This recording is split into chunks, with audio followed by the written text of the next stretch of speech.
గజపతి నగరం నియోజకవర్గ పరిధిలో గల గంటియాడ మండలం చంద్రంపేట గ్రామం గడ్డవాగులో శృంగవరపుకోట నియోజకవర్గం ఎల్కోట మండలం చంద్రూరు గ్రామానికి చెందిన అప్పుల బత్తుల సతీష్ అనే యువకుడు మరియు అతని భార్య వాగుపై వెళ్తుండగా వాగు పొంగి ప్రవహించడంతో ప్రవాహ వేగానికి ద్విచక్ర వాహనం జారి గడ్డవాగులో పడిపోగా భార్య గడ్డవాగును పట్టుకోవడంతో ప్రమాదం నుంచి తప్పించుకోగా సతీష్ అన్న యువకుడు గడ్డలో కొట్టుకుపోయి గల్లంతయ్యాడు. విషయం తెలుసుకున్న ఎమ్మెల్యే లలిత కుమారి హుటాహుటిన సంఘటన స్థలానికి చేరుకోగా వెనువెంటనే జిల్లా కలెక్టర్ బిఆర్ అంబేద్కర్, జిల్లా ఆర్డీఓ సూర్యకళ, గంటియాడ మండలం MRO Neelakanteswararao, MPDO Bhavani, SI Sai Krishna చేరుకొని ఏపీఎస్డీఎఫ్ అందాలను రంగంలోకి దించి గడ్డలో కొట్టుకుపోయిన యువకుడు సతీష్ ఆచూకీ కోసం సహాయక చర్యలు చేపడుతున్నారు.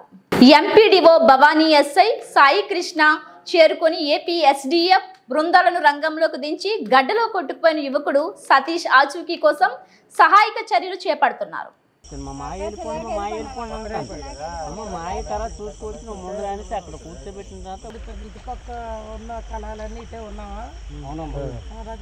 తమ్ముడు నేను అటు అటు కళాలు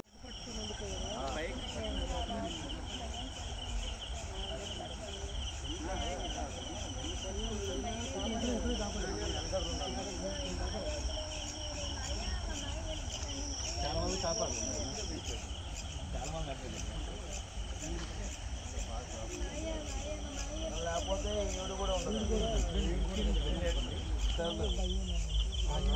అనుకునే వస్తున్నాను. శ్రీనివాస్ గారు పంపించారండి. మాస్టర్ గారిని